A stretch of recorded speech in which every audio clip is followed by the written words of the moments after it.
స్తుతించదము. దేవుడిచ్చిన ఈ అద్భుతమైన అవకాశానికి ఆయనకే వందనములు మరియు స్తుతి. మన దేవుడు నమ్మదగినవాడు, అద్భుతాలు చేయువాడు. ఆయన పరిశుద్ధ నామముని సన్నుతిస్తూ ప్రతిరోజు మన దేవుణ్ణి కీర్తిస్తూ సేవించవలను. ఈ రోజు మనము ఏమై ఉన్నను అది ఆయన కృప వల్లనే, రేపు మనము ఏమి కాబోచున్నను ఆయన దయాకృప వల్లనే. కనుక ఈ రోజు మనము విశ్వాస హృదయం గురించి మరికొన్ని లేఖనాలను చూసుకుందాం. దానికన్నా ముందు ఒక చిన్న ప్రార్థన. ప్రేమగల పరలోకమందున్న తండ్రి, నజరేయుడైన యేసు క్రీస్తు నామమున ప్రభువా మీకు కృతజ్ఞతాస్తుతి మరియు సమస్త మహిమ ఘనత చెల్లిస్తూ మీ యొక్క నామంని హెచ్చిస్తూ మమ్మల్ని మేము తగ్గించుకుంటూ మా బలహీనతల్ని మీ చేతులకు అప్పజెప్తూ ప్రభువా మేము పరిపూర్ణులము కాము, ముఖ్యముగా నేను పరిపూర్ణులని కాదు, కేవలం క్రీస్తు ద్వారా మేము పరిపూర్ణులమయ్యాము. ప్రభువా నాకన్నా ముందు నేను మిమ్మల్ని హెచ్చించాలని కోరుచున్నాను. నా కొరకు ఈ మాటలు మీరు మాట్లాడాలని, నాకన్నా ముందు మీరు వెళ్లాలని, మరియు ఈ సందేశం వింటున్న వారందరినీ మీరు తాకాలని నేను కోరుచున్నాను. ప్రభువా నేను ప్రకటించే ఈ సువార్తలో నా సొంత మాటలు, నా సొంత గర్వము లేదా నా అహంకారము లేదా నా సొంత వైఖరి లేదా నా స్వార్థమైనను మత్సరమైనను రాకుండా సహాయం చేయండి. నాకు సంబంధించిన సమస్తాన్ని తీసివేయండి. ఈ సందేశాన్ని నీ ఆధీనంలో ఉంచుకోమని పరిశుద్ధాత్మాని ఆహ్వానిస్తున్నా. ప్రభువా ఈ మాటల్ని పవిత్రపరిచి శుద్ధి నాకును మరెందరికునో ఈ సందేశంను మీరు బోధిస్తూ ఉండగా నన్ను నేను తగ్గించుకుంటూ నీ ప్రేమగల హస్తాలకి అప్పగించుకుంటూ కావున నా యజమాని మీ నామమునకే మహిమ స్తుతి వందనములు చెల్లిస్తున్నాం. ఈ అవకాశాన్ని ఇచ్చి మమ్మల్ని ఉపయోగించుకుంటున్నందుకు నీకు వందనములు తండ్రి. మా హృదయాలను మీకు అప్పగించుకునే కృపను మాకివ్వండి. మీ సన్నిధికి పూర్తిగా మమ్మల్ని మేము అప్పగించుకునేటట్టు సహాయం చేయండి. అనుదినము మా ప్రతి క్రియలు, ఆలోచనలు, ఊహలు, కోరికల్ని మీకే అప్పజెప్పుకునేటట్టు సహాయం చేయండి. ప్రభువా మా జీవితాలకు ప్రధాన కాపరి అయినందుకు నీకు వందనాలు. సమస్త మహిమ మీకే చెల్లిస్తూ యేసు ప్రశస్తమైన నామములో ఈ ప్రార్థనని ముద్రిస్తూ గుర్తిస్తున్నాను. Amen, amen, amen. ప్రియ సహోదరి సహోదరులారా, మనము మొదటి తెస్సలోనియులకు రాసిన పత్రిక 5:16-18 చూద్దాం. ఇప్పుడును సంతోషముగా ఉండుడి, ఎడతెగక ప్రార్థన చేయుడి, ప్రతి విషయము నందును కృతజ్ఞతాస్తుతులు చెల్లించుడి. ఈ చేయుట యేసుక్రీస్తు నందు మీ విషయంలో దేవుని చిత్తము. తలో దేవుని యొక్క చిత్తం ఏంటి? ఎన్నో మార్లు మనం ఈ ప్రశ్న అడుగుతూ ఉంటాము. దేవుని యొక్క చిత్తం ఏంటి? ఆ జీవితంలో దేవుని యొక్క ఉద్దేశం ఏంటి? ఆయన యొక్క ప్రణాళిక ఏంటి?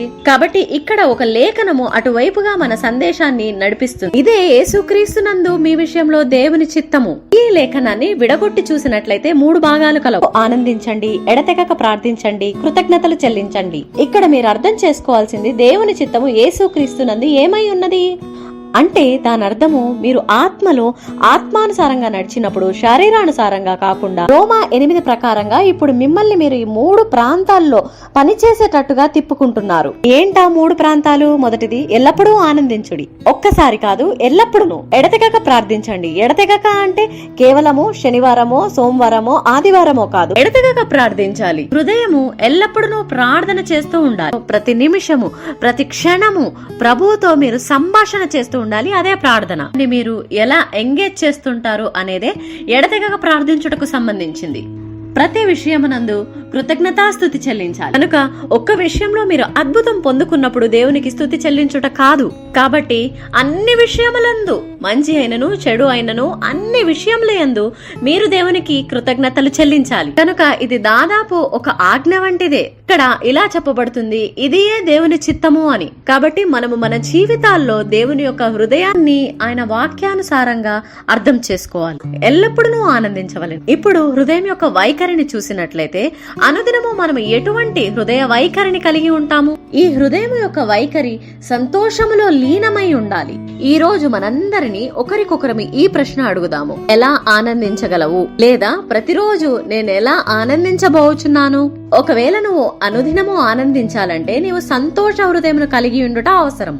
ఇప్పుడు అది మనలో ఉన్న చాలా మందికి చాలా చాలా కష్టతరమైనది. మనం అనుదినము వేరువేరు పరిస్థితులని, వేరువేరు సందర్భాలని, వేరువేరు ప్రజలని, వేరువేరు విషయాలని ఎదుర్కొంటూ ఉంటాము. ఇప్పుడు దేవుడు చెప్తున్నాడు ఎల్లప్పుడూ ఆనందించమని.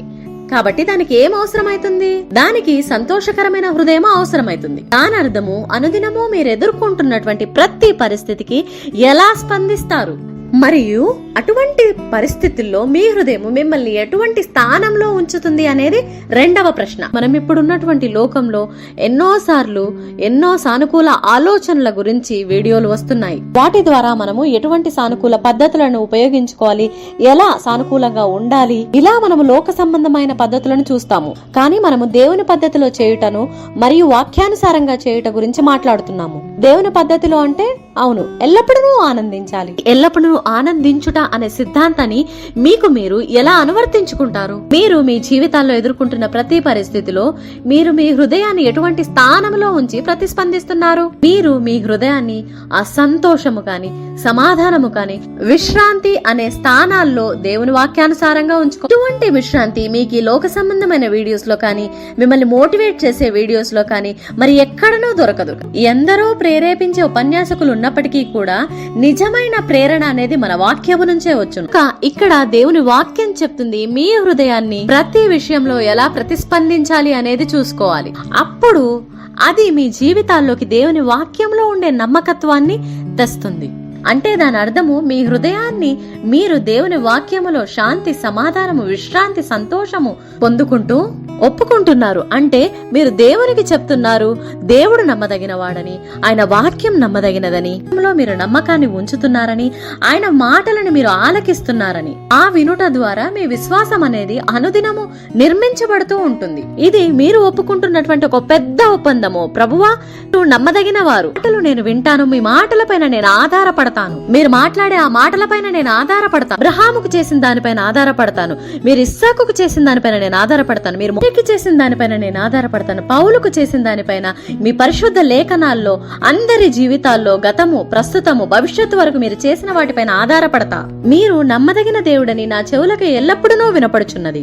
ఒక్కసారి మీ హృదయానికి ఈ నిశ్చయత వచ్చినట్లయితే మీ హృదయం సహజ సిద్ధంగానే మీరు మీ జీవితాల్లో ఎదుర్కొంటున్నటువంటి పరిస్థితుల్లో మిమ్మల్ని పరిశుద్ధాత్మ తన శక్తి ద్వారా సంతోషకరమైన వ్యక్తిగా మార్చును. దేవుని వాక్యం మనం ఈ లోకంలో ఉండగా మనకు ఎటువంటి శ్రమలుండవు, ఎటువంటి శోధనలు ఉండవు అన్న వాగ్దానాన్ని ఇవ్వదు. మంచి కాపరైన ఒక పెద్ద సంఘం ఉన్నా లేనప్పటికీ అదొక విశేషం కాదు. కానీ మీరు యేసుక్రీస్తునందు ఎంతకాలం అయితే నిజమైన విశ్వాసిగా ఉంటారో ఈ ప్రక్రియ గుండా వేరు వేరు పరిపక్వత స్థాయిల గుండా మీరు మీ విశ్వాస జీవితంలో అటువంటి పరీక్షల గుండా మీరు ముందుకు వెళ్లి తీరవలసిందే.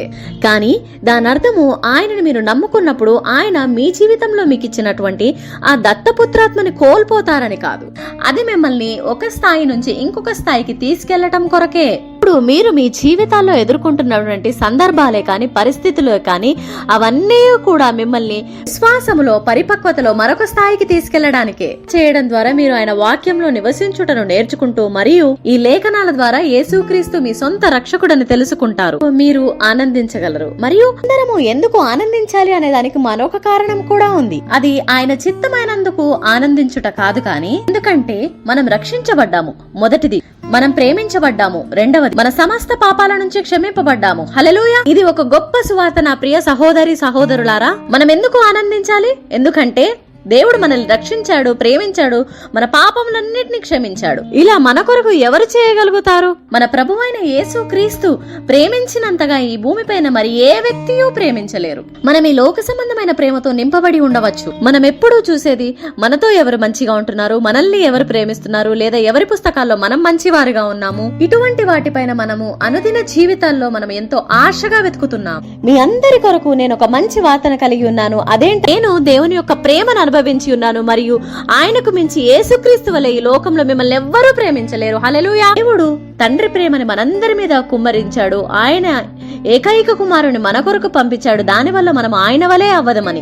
నీవు నేను ఆయన స్వరూపములో రూపించబడ్డవారము. కాబట్టి నీవు నేను ఆయన ప్రేమను బట్టి రక్షింపబడ్డాము. ఆయన వచ్చింది మిమ్మల్ని రక్షించడానికి, మిమ్మల్ని విడిపించడానికి, తిరిగి పునరుద్ధరించడానికి. యేసు శక్తి గల నామములో, యేసు రక్తంలో నా ప్రియ సహోదరి సహోదరులారా. కాబట్టి మీరు ఆనందించడానికి ఎంతో అందమైన కారణాన్ని కలిగి ఉన్నారు. ఎల్లప్పుడూ ప్రభువునందు ఆనందించుట అనేది ఒక పునాది వంటిది. అవును, నేను ఆయన ద్వారా రక్షించబడ్డాను. అవును, ఆయన నా పాపములన్నిటిని క్షమించాడు కనుక ఆనందించగలను. ఉన్నటువంటి ఆ పాపపు శక్తిని విరగ్గొట్టాడు. పాతాళంలో నుంచి నన్ను బయటికి తెచ్చాడు. అపవాది అబద్ధాల నుంచి నా జీవితంలో ఉన్నటువంటి శరీరానుసారమైన విషయాలన్నిటి నుంచి బయటికి తెచ్చాడు. హల్లెలూయా. ఆయన పరిశుద్ధ నామమునకే మహిమ. ఆనందించుట అనేదాన్ని ఒక అలవాటుగా నీవెలా చేసుకోగలుగుతావు? అయితే నీవు ఆయన యొద్దకి పశ్చాత్తాపం మరియు కృతజ్ఞతా హృదయంతో వెళ్ళినప్పుడు అది చాలా ముఖ్యమైనది. ఇప్పుడు పశ్చాత్తాపం అంటే తిరిగి జన్మించినప్పుడు కలిగిన పశ్చాత్తాపము కాదు, అది ప్రాథమిక స్థాయిలో ఉన్నది. ఎవరో మిమ్మల్ని పిలిచి ఉండవచ్చు, లేదా ఎవరో యేసుకు మిమ్మల్ని పరిచయం చేసి ఉండవచ్చు, మరియు మీరు కొన్ని కన్నీళ్లను తెచ్చుకుని భావోద్వేగాలను అనుభూతి చెంది ఉండవచ్చు. అప్పుడు మీరు అనుకుని ఉండవచ్చు, అవును ఇదే సమయము యేసుని నేను అంగీకరించడానికి అని. అది కేవలం ఒక మొదటి స్థాయి, ఒక శిశువు వంటి స్థాయి. ఇప్పుడు మీరు అక్కడి నుంచి కదిలి యేసుక్రీస్తులో ఒక శిశువుగా కాకుండా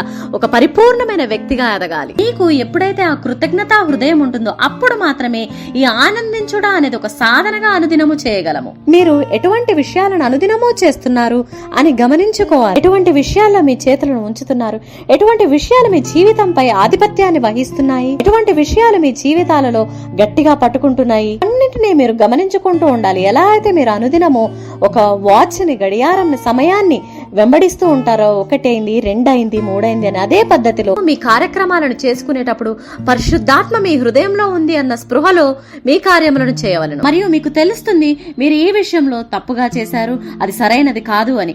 అలాంటి సమయంలో మీరు వెంటనే దేవుని యొక్క సన్నిధిలో పశ్చాత్తాపడాలి. కొంత వ్యక్తిగత సమయం అనుదినము దేవుని సన్నిధిలో తీసుకొని, ప్రభువా ఈ రోజు నేను ఈ ప్రాంతంలో మంచిగా చేయలేదు, లేదా నేను అలా మాట్లాడకుండా ఉండవలసింది, బహుశా నేను అలా చేయకుండా ఉండవలసింది, నేను దేవుని వాక్యానుసారంగా చేయలేదు అని ఇలా మీరు దేవుని యొక్క సన్నిధిలో వెళ్లి ఆయనకు చెప్పాలి. దేవునికి మీ బలహీనతలు కావాలి. నా సహోదరి సహోదరులారా, మీరు బలహీనంగా ఉంటే ఆయన బలవంతుడు అవుతారు. మీరు బలంగా ఉన్నప్పుడు ఆయన వస్తాడు అని లేదు, కానీ మీరు బలహీనతల గుండా ఉన్నప్పుడు ఆయన వస్తాడు అని ఉంది. మీరు ఆ బలహీనతల్ని కలిగి ఉన్నప్పటికీ కూడా అనుదినము మీ జీవితాల్లో ఆయన వచ్చి సహాయం చేస్తారు. మీరు గ్రహించవలసింది, ఈ భూమి ఆకాశములను సృష్టించిన సృష్టికర్త మీకు సమస్త విషయాల్లో సహాయం చేయాలని కోరుతున్నాడు. కాబట్టి మీరు అటువంటి పశ్చాత్తాప హృదయంతో వచ్చినప్పుడు దేవుడు మీ కొరకు ఏదైతే చేశాడో దాని కొరకే కృతజ్ఞతలు చెల్లిస్తారు. అప్పుడు మీరు అనుదినము ఆనందించగలిగే అవకాశాలను పొందుకోగలుగుతారు. ఇప్పుడు సామెతలు 3:5-6 చూద్దాం. బుద్ధిని ఆధారం చేసుకొనక నీ పూర్ణ హృదయముతో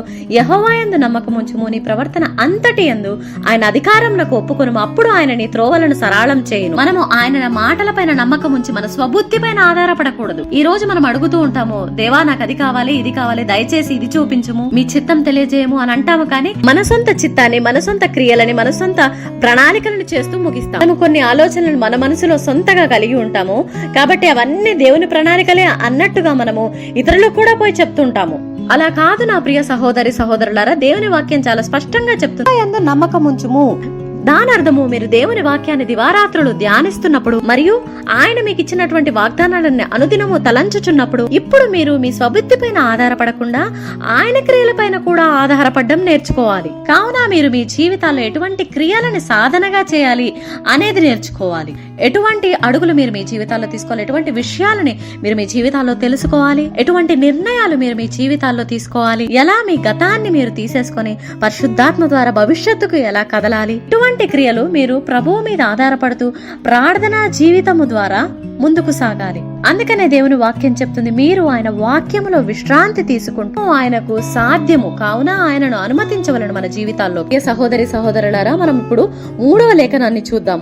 5:19 ఒకరినొకడు కీర్తనలతోనూ సంగీతములతోనూ ఆత్మ సంబంధమైన పాటలతోనూ హెచ్చరించుచు.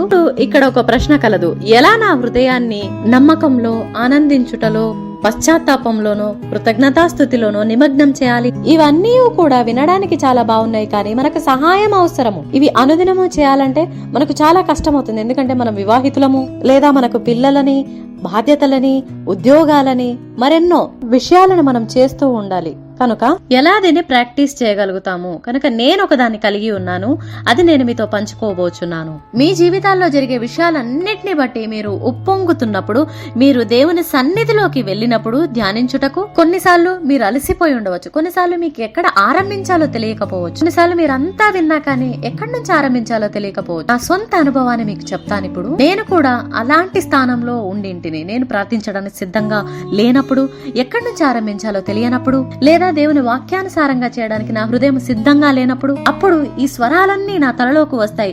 నా జీవితం ఇలానే ఉండబోచున్నది, లేదా నువ్వు సమస్యల్లో చిక్కుపోవచ్చున్నావు, నువ్వు ముందుకు వెళ్ళలేవు, నువ్వు ఎలా కదలాలి అనే దాని గురించి ఆలోచించుకో. వంటి విషయాలన్నిటినీ నేను నా జీవితాల్లో కూడా అనుభవించాను. ఈ వాక్యాన్ని చూపించాడు. ఒకవేళ నువ్వు వీటన్నిటి నుంచి శరీర సంబంధమైన ఆధిపత్యం నుంచి విడుదల పొందుకోవాలనుకుంటే ఒకరితో ఒకడు కీర్తనలతోనూ గీతములతోనూ ఆత్మ సంబంధమైన పాటలతోనూ హెచ్చరించుచు. ఇక్కడ కేవలం ఒకరితో ఒకరు మాట్లాడుటే కాదు, ఇది ముఖ్యముగా నీకు నువ్వు పాడుతూ ఆరాధిస్తూ ఉండాలి. మీ హృదయానికి అటువంటి విశ్రాంతి తెచ్చే గానములను మీరు వినుట మంచిది. ఇక్కడ మీరు గమనించుకోవాలి, ఎటువంటి పాటలు మీరు వింటున్నారు. ఈ రోజుల్లో అందరూ పాటలు పాడుతున్నారు, కానీ వాళ్ళ ఆత్మ ద్వారా పాడుతున్నారా? నిజంగానే ప్రభువు యొక్క స్వరం నుంచి వస్తుందా? కాబట్టి ఇక్కడ సరైన ఆరాధన పాటలు మనం వింటున్నామా అనేది చూసుకోవాలి. మీకే తెలిసిపోతుంది మీ హృదయంలో శాంతి ఉన్నప్పుడు. కాబట్టి ఆరాధనకు సంబంధించిన పాటలు వినటం ఒక అలవాటుగా చేసుకోవాలి. ఎందుకంటే మనం ప్రార్థనకు వచ్చినప్పుడు హృదయంలో ఎన్నో బరువులతో వస్తాము. నేను వ్యక్తిగతంగా అనుభవించి తెలుసుకొని మీకు ఇస్తున్న సలహా ఏంటంటే, ఆరాధనతో ఆరంభించండి మీ ప్రార్థనని, లేదా మీ సొంత మాటల్లో పాడండి. అది ఎటువంటి లిరిక్స్ అనేది విశేషం కాదు, కానీ ఈ ఆరాధన అంతా మీ హృదయానికి సంబంధించింది. మరియు మీరు ఇలా ఆరాధించినప్పుడు, ఆయనను మహిమపరిచినప్పుడు, ఆయనను స్తుతించినప్పుడు మీరు నిజంగా శాంతి విశ్రాంతి గల హృదయముతో వచ్చినట్టు.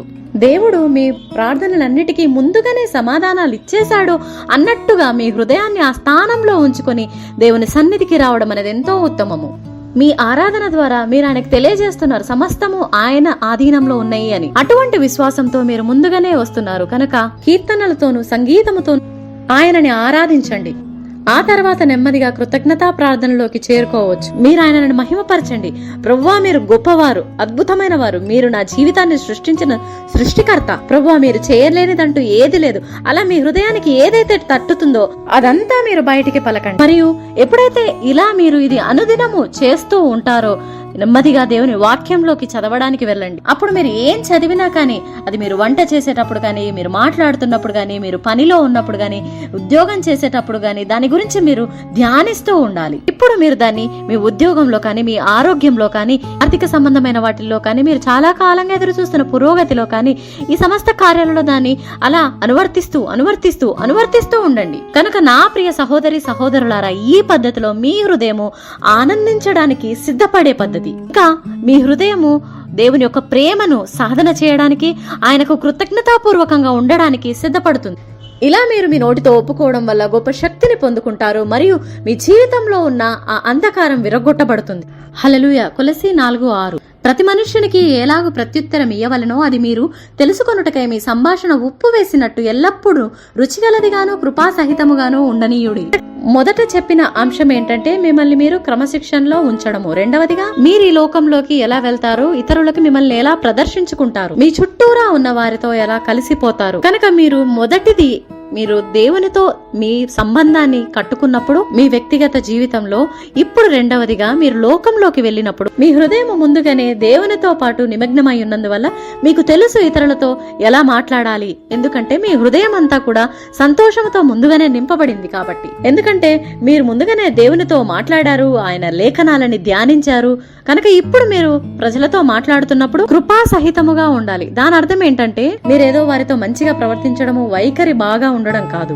లేదు, కృపా సహితముగా అంటే యేసు యొక్క స్వభావాన్ని మీరు కలిగి ఉన్నారని. దాని అర్థము మీకు మీరు గుర్తు చేసుకోవాలి. ఇదే పరిస్థితిలో యేసు ఉంటే ఎలా ప్రతిస్పందిస్తారు, అదే పరిస్థితిలో యేసు ఉంటే ఆ బాధ్యతని ఎలా నిర్వర్తిస్తారు, ఒక స్టూడెంట్ గా కానీ, ఒక గృహిణిగా కానీ. కనుక ఇప్పుడు మీరు ఈ లేఖనాన్ని మీకు అనువర్తించుకుంటున్నారు. మీ సంభాషణ ఎల్లప్పుడూ కృపా సహితముగా ఉండవలెను. మీరు గుర్తు చేసుకుంటున్నారు ఎలా యేసు ప్రతిస్పందిస్తారో అని. అప్పుడు మీరు స్పృహా సహితంగా ఉంటారు ఎలా ప్రతిస్పందించాలి అని. ఉప్పు వేసినట్టుగా అంటే పరిశుద్ధాత్మక ఫలాలు, ప్రేమ, సంతోషము, దయా, సాత్వికము, దీర్ఘశాంతము, ఇటువంటివన్నీ కూడా మీ జీవితాల్లో ప్రత్యక్షపరచబడుట ఆరంభమవుతాయి.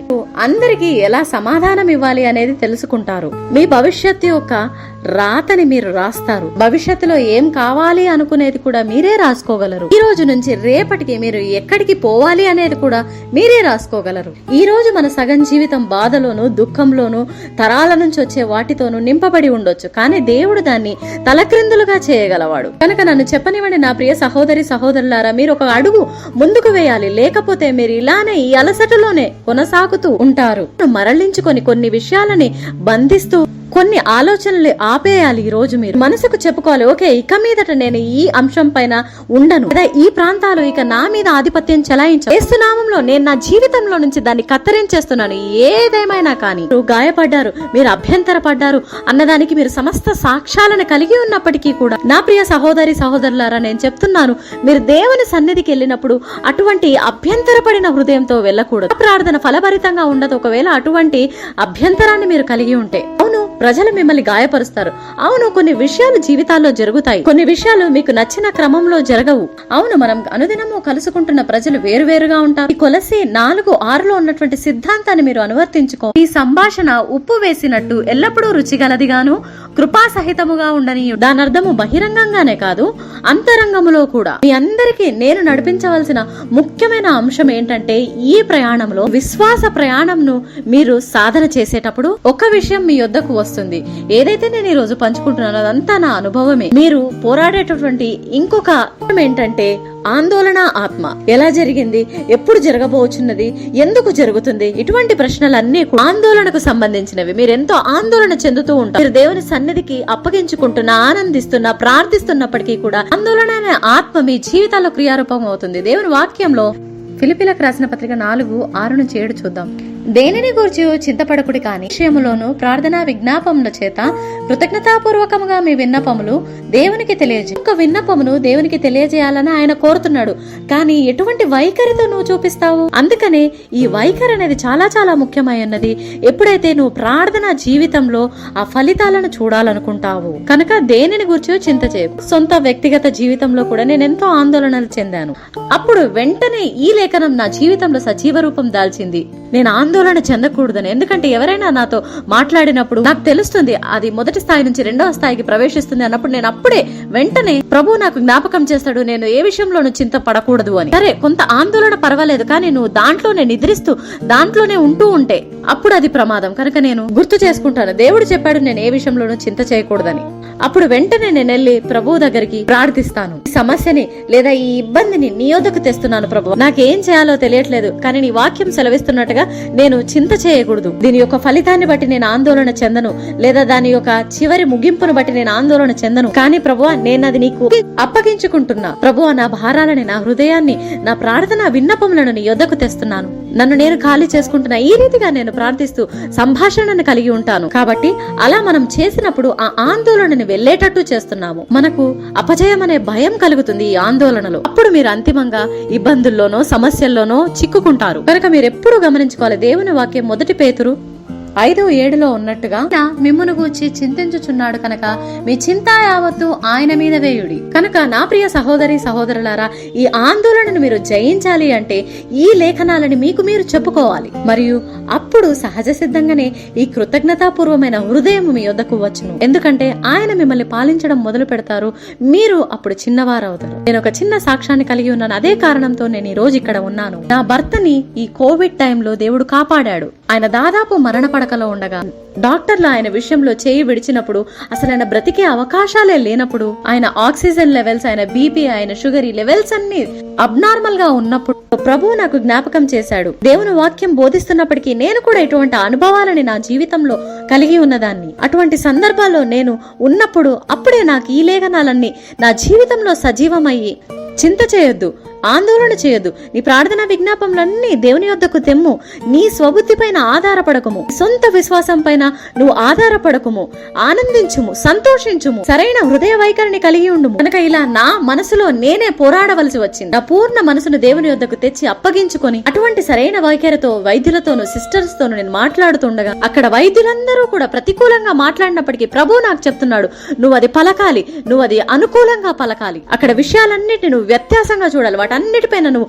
శక్తిని కలిగి ఉన్నావు. నేను నీకు అధికారమునిచ్చాను. ఇప్పుడు ఈ పరిస్థితిలో అంధకారం నుంచి జీవాన్ని కలిగించబోచున్నాడు. నిజంగానే అది నేను చేశాను. అందుకనే నేను మీకు ఈ రోజు సాక్ష్యం ఇవ్వగలుగుతాను. చేయగలిగాడంటే, నా భర్తని మరణం నుంచి జీవంలోకి తేగలిగాడంటే, మీ జీవితంలో ఉన్నటువంటి ఎటువంటి పరిస్థితినైనా ఆయన తలక్రిందులుగా చేయగలడు. ఆయన లేవలెత్తలేనటువంటి ఎటువంటి పరిస్థితి ఉండదు. ఆయనకు సమాధానం లేదు అన్నటువంటి ఎటువంటి పరిస్థితి ఉండదు. ఆ సందర్భాలలో మాట్లాడలేనటువంటి ఎటువంటి పరిస్థితి. అపవాది మిమ్మల్ని ఈ లోక సంబంధమైన మాటలన్నిటితో హింసించును. ఆ అపవాదిని మీరే ఓడించగలరు. చేయగలరు, ఎందుకంటే మీరు అత్యధికమైన విజయం పొందినవారు. మీరు అన్ని విషయాలు క్రీస్తు ద్వారా చేయగలరు. నా ప్రియ సహోదరి సహోదరులారా, అంత మాత్రమే కాదు, ఆయన నా 2వ కుమారుని కూడా మరణ పడకలో నుంచి లేపాడు. ఆయనకు ఒక సర్జరీ అయింది. అప్పుడు నేను నా నిరీక్షణంతా విడిచిపెట్టినప్పుడు ప్రభువు నాతో మాట్లాడాడు, నీవు ఆత్మలో లేవాలి, నీ కన్నులకు కనపడేదాన్ని నువ్వు నమ్మకు, విశ్వాసముతో నువ్వు ముందుకు వెళ్ళాలి. మరియు నాకెందరో ప్రజలు నా చుట్టూ ఉండి నాతో మాట్లాడి నన్ను ప్రేరేపించేవారు లేరు. అనుకున్నాను నేను ఒంటరిగా ఉన్నాను, నేను ఇవన్నీ విషయాలు బోధిస్తున్నాను, కానీ ఇప్పుడు నా పరిస్థితి ఎలా అయిపోయింది. అవును నీవు అటువంటి పరిస్థితుల్లో కూడా చేరుతూ ఉంటావు, కానీ నన్ను చెప్పనివ్వండి, దేవుడు ఎప్పుడు మిమ్మల్ని వెనక వస్తూ ఉన్నాడు. దూతలు, పరలోకము మీ వెనకనే వస్తూ ఉన్నాయి. మీరు ఎప్పుడైతే ఆయన పైన ఆధారపడతారో సమస్తము మీకు సాధ్యమే. ఎందుకంటే మీరు దాన్ని చెప్పుతున్నారు, ఒప్పుకుంటున్నారు. ప్రభువా మీరు నమ్మదగిన వారు, ఎంతైనా నమ్మదగిన వారు, స్తుతులకు యోగ్యుడవి తండ్రి. ఆ చిత్తము కాదు కానీ నీ చిత్తమే జరుగునుగాక, ఆయన నామముకే మహిమ కలుగునుగాక. నేను నమ్ముచున్నాను మీరు ఈ సందేశము ద్వారా ఆశీర్వదించబడ్డారు, ఈ జీవితానికి కేంద్రమై ఉన్నారు. యేసు ద్వారా సమస్తము సాధ్యమే. మరియు దేవుడు నా కొరకు చేయగలిగాడంటే అందరి కొరకు కూడా ఇటువంటి అద్భుతాలు చేయగలడు. మనందరము కళ్ళు మూసుకుని ఆయనకు కృతజ్ఞత ప్రార్థన చెల్లించదము. ప్రభువా నీ కృతజ్ఞతలు చెల్లించడానికి నేను ఇక్కడికి వచ్చాను. నా జీవితంలో మీరు నమ్మదగిన దేవుడని మిమ్మల్ని గణపరుస్తున్నాను. మీరు అద్భుతాలు చేసే దేవుడు. నా జీవితంలో మీరు అసాధారణమైన విషయాలను చేశారు. కటాక్షముకై మీ దయకై మీకు వందనాలు చెల్లిస్తున్నాను. మిమ్మల్ని ఘనపరచడానికి నేను వచ్చాను యేసు. ఈ సందేశంను వింటున్న ఈ ప్రజలందరి కొరకు నేను ప్రార్థిస్తున్నాను ప్రభువా. ప్రతి నలిగిన హృదయము, ప్రతి వ్యక్తి సమాధానం కోసం వెతుకుతున్నవారు, అయోమయంలో ఉన్నవారు, ప్రతి వ్యక్తి దారి కోసం వెతుకుతున్నవారు, నిరీక్షణ లేనటువంటి వారు, ప్రభువా వారికి తెలియనివ్వండి మీరే ఒక నిరీక్షణ, మీరు అద్భుతాలు చేసే దేవుడు. ఈ రోజు మీరు ఇక్కడ వారిని విడిపించడానికి ఉన్నారని వారికి తెలియనియండి ప్రభువా.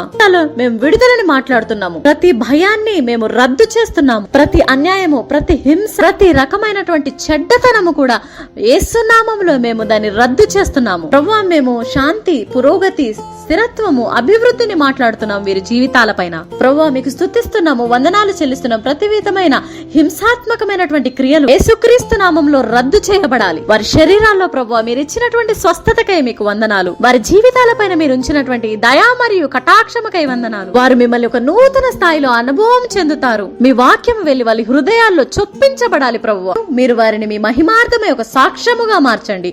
యేసుక్రీస్తు ప్రశస్తమైన నామం గుర్తిస్తూ ముద్రిస్తున్నాము. Amen, amen, amen. సహోదరి సహోదరులారా, మీ ఈ సమయానికై కృతజ్ఞతలు. మేము దేవుని వాక్యాన్ని మీ యొద్దకు ఎడతెగక తెస్తూ ఉంటాము. యేసు నామములో ఆశీర్వదించబడును గాక. ఆమెన్.